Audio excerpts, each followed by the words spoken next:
So, ayan. Good evening mga kananay. Ayan.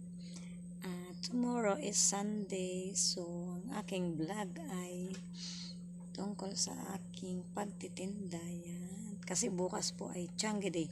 So, kanina, Saturday ay Changi Day na. Bali 2 days Changi Day dito sa Bungabong. Dati kasi hindi pinapayagan na Sabado pa lang magdi-display na ng kalakal. So, ngayon pwede na. Kaya, Sabado pa lang, nalagay na ako ng mga panindang gulay doon para makatulong sa aming mag-ina. Kasi, bilang single mother, so, napakahirap. Pasan mo yung lahat ng obligasyon bilang nanay at tatay.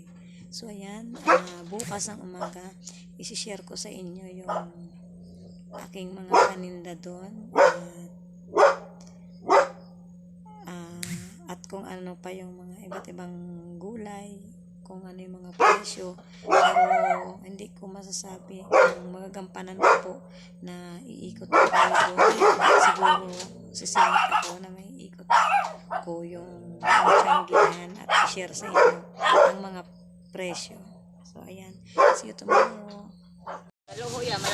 Sa bukid. Malayo yan.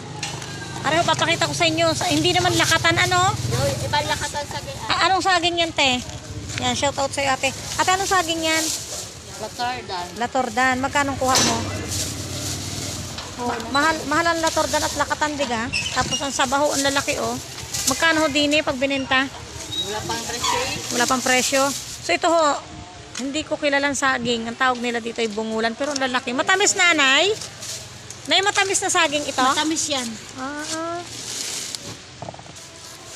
Oo, saging. Nay, pagkagarning putaw-putaw na, magkano? 150. Tara mo na. 150 na. Malalaki. Ito, nanay, ano to, nay? Bukod? Maliliit. Oh. Oo nga. Malayo sa Ampias daw, ate. Pinulog na naman lahat ni Ninong. Samantala sa Maynila, ang mahal ng saging. Maaari. May lagas ako daw. Wala pa akong masyadong gulay. Yan, bibili tayo na. Ate, magkano kuha mo, te? Te, magkano? 300 yun. Nakuha ko isa. Ha? Ayun, may upo sa atin. Magkano ng ano, nay?